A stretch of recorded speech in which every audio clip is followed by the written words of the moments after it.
Welcome back to the channel. Today is another episode that I'm excited to bring you because it's all the ways that I messed up back in the way back years, and hopefully that experience can help you out a little bit. Before we get into all that, don't forget to subscribe if you haven't yet. Make sure and hit the notification bell so you know when we upload new content, and you don't want to miss a dang thing. But you're probably wondering, well, Mr. Olson, don't call me Mr. Olson. You're probably wondering, well, Mark, what are we going to talk about today?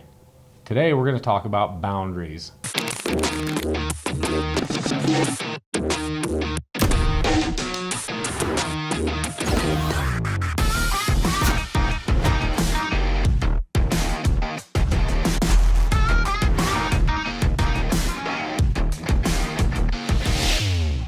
We touched on it a little bit in some other videos, and I'd like to go into a little more depth about one of the things that I think plagues young businesses, because typically they find their first employees or team members within their friend circle or their family member circle, and that can bring about a new set of challenges. A lot of you probably already know the problems associated with hiring friends and hiring family members. The biggest problem that arises is that there are boundaries that have already been set in the relationships before, and sometimes restructuring those boundaries to fit within your business can be difficult, to say the least. I started fencing on my own, kind of starting a company, like a not legit kind of company, the kind of doesn't pay taxes and stuff, when I was a senior in high school. And so the first place I looked for team members and people to work with me was within my friend circle. And so every single person that I had worked with up until that time, or until the time we went legitimate in 2002, was either friends or family, which led to some very stressful moments. And you may have encountered that in your own businesses as you have hired friends and family to work within your business. When I say boundaries, that means that it's really hard for people to separate business from friendship or family. They take advantage of the situation, or can take advantage of the situation, because they know you and they feel comfortable around you. And likewise, you as a business owner can do the same. So let's talk about some of the ways that we as business owners can screw up that relationship. Number one, we can be harder on them than we are anybody else. I remember one time very clearly, I was working on a project in Rock Springs, and we were doing a great big project for a new oil company that moved in, chain link fence all the way around the perimeter. And I remember absolutely losing my stuff with my younger brother, the one that I'm in business with now. I mean, just screaming at him. Probably wasn't in a great place. Did and said things to him that I would never have ever said to any of the other team members that were working for us at that point in time. But let me be clear, those people weren't team members at that point in time. I felt like they were there to serve me because I was responsible for helping cut their paychecks. So there was a huge shift in my attitude. And today we work very well together, but we've had to relearn the boundaries that are going to work within our business. Likewise, there were times when I felt like he would take advantage of the situation because he was my brother and thought he could get away with it. So that led to a lot of tension within our relationship. And that wasn't just him, but I had another brother, Dan, who some of you guys have seen on our other channel for SWI Fence. And the same things occurred there. We might expect more of them. We might expect them to work longer for free. We might expect them to show up earlier. We might expect them to do other things that we would not expect of our other team members. So the big thing to remember is, if you wouldn't expect that or ask that of any of the other team members, don't expect that or ask that of them. You should treat them no differently, no better, no worse than any other team member that you have on your team.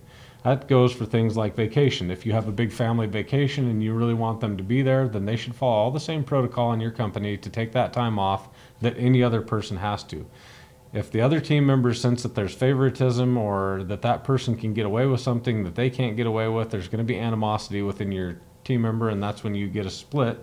And not only do you create problems within your own family, but you can create problems within your own team, because they sense that unequal treatment, and nobody likes that. So it's going to be that whole, well, he can get away with it because he's the boss's kid, or he can get away with it because he's the boss's brother, or whatever. So you don't want that. Those same things that can happen with your family can also happen with your friends when you have your friends, and that's how friendships end up dying. The other problem can arise when either friends or family, when there's a problem with the work that's being done.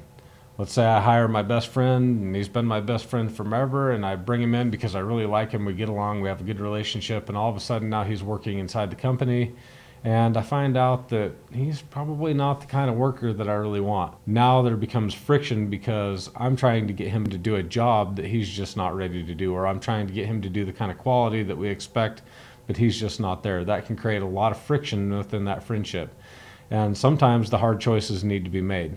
And any time that I'm hiring friends or family, one of the things I want to make very clear is that we're not going to treat them any better or any worse than anybody else that's in the company. If their work is not up to standard and they aren't showing up on time, or there's any other behavioral issues or human resource type issues, they won't get any better treatment or any worse treatment than anybody else. If their work is substandard and they refuse to correct it, or their behavior is substandard and they refuse to correct it, then steps will be taken to remove them from the company. And sometimes they may be asked to leave because it's just not a good fit.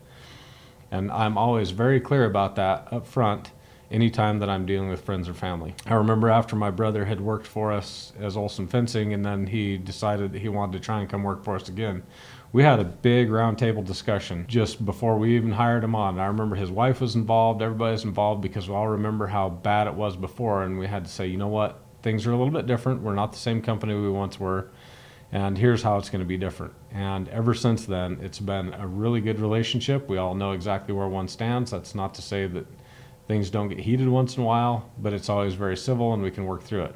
And he knows that he can expect us to treat him exactly like any one of the other team members, and he's going to treat us with the same respect. He's going to show up on time. He's not going to let himself get away with anything else that he wouldn't, because he's in a leadership role. He's not going to do anything differently than any one of the other team members, which means showing up promptly, doing quality work, or otherwise. I recently heard a story about a couple brothers, and it's not uncommon, I think, in construction for two brothers or two friends to get into business together. And that's another place where there can be a lot of really hard feelings. We think, well, because we're good friends with each other, then naturally the best thing to do is go into business. And that can work, but it can also be fraught with problems. My older brother and I love him to death. Him and I, not cut out to be in business together.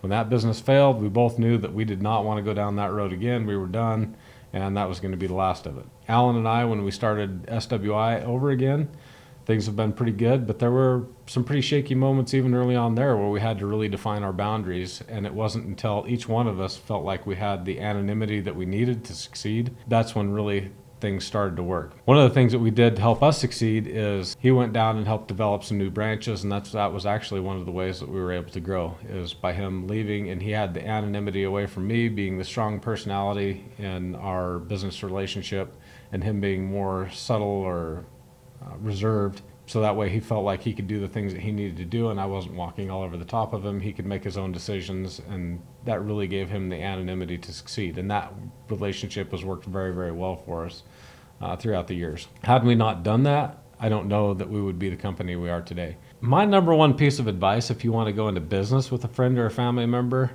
is, number one, never make it equal. Never, ever, ever. I don't like 50-50. Even if you decide to get into a partnership, I mean, I don't condone that. I don't endorse that. If you get into a partnership, still better off to have an LLC or an S Corp and have a really defined operating agreement, so that if things do go bad, you know how to get out of it. You already know how you're going to dissolve it. But if you do get into a situation with your friend or your family member or anybody else, make sure, number one, that it is not equal. Never, ever, ever do 50-50. Because eventually what's going to happen is, it seems like in every relationship there's one person that's going to just be a natural leader. And maybe you don't know who that is right now. But the best way to sort that out is for somebody to step up and say, you know what, I think that we should be 55-45 or 49-51. It's better to have that fight right then and there and decide who's going to take control, because your team members aren't going to appreciate working for a two-headed snake either. And that's what you end up having, is you end up having two people that are trying to run the company rather than one. At the very top, there can only ever be one person really in charge, and that's how companies run the best. There's not dual CEOs in any of the Fortune 500 companies, and that's by design. It doesn't work that well. There needs to be one person that takes responsibility and takes charge and controls the direction of the company. And the other person needs to be somewhat subordinate. That doesn't mean that they're less important or their opinion doesn't matter. They can still vote their shares, but at the end of the day, one person needs to be in charge. That's one of the other changes that we made, was one person is in charge of this company, and we are not even 50-50. We tried that even after failing as Olson Fencing, and it didn't work for us. but we found an arrangement that has worked very well for us. Not to mention Alan having some anonymity in Cheyenne, but we have a situation that is not 50-50, and that leads to one person always being in charge, and because one person's always in charge and there's always a company direction, both of us do very well. When two people are in charge, nobody likes it, nobody knows who's the boss, and it gets very confusing. Your other team members will hate that. Regardless of how even you think everything is, one of you is more driven than the other. And the more driven person, the more focused person, the more go-getter-ish, I guess, that person should probably have the 51 because they're going to be the one leading the company ultimately. Ultimately, the person that has the more dominant personality is probably going to be the one that takes more of the shots. It would be very unreasonable to think that you and your brother don't really get along together, but you have a lot of the same skill set, and now you want to start a construction company, and when you add the business into it, that everything's going to be fine. Same thing with the relationship with the wives. If you don't get along with your friend's spouse or spousal equivalent before the business, trust me, it's not going to get any better after the business. So really think through some of these things before you get into business with somebody.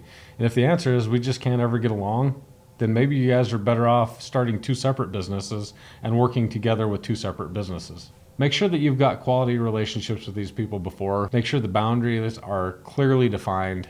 Otherwise, you will be fraught with nothing but trouble in the future. And make sure that if you're having these negotiations and there are spouses or, I mean, it's hard to get girlfriends involved because those could change. But if there are spouses involved, make sure and get them involved so that they know the boundaries, because that will make sure that there is smooth sailing ahead. So I don't mean bring the spouses in and now all of a sudden my spouse is the bookkeeper and your spouse is going to be the social media person. It's okay if that's what you want to do. If each one of those people has a skill to do that, then that's totally okay. But what you want to do in the very beginning is bring them in on the discussion. Make sure that everybody's cool with what's going on and that they all know the boundaries, and that my brother and I run the company, and while we come home to you as our loving spouses at the end of the night, you don't own any, you're not going to have any say in how the company's run.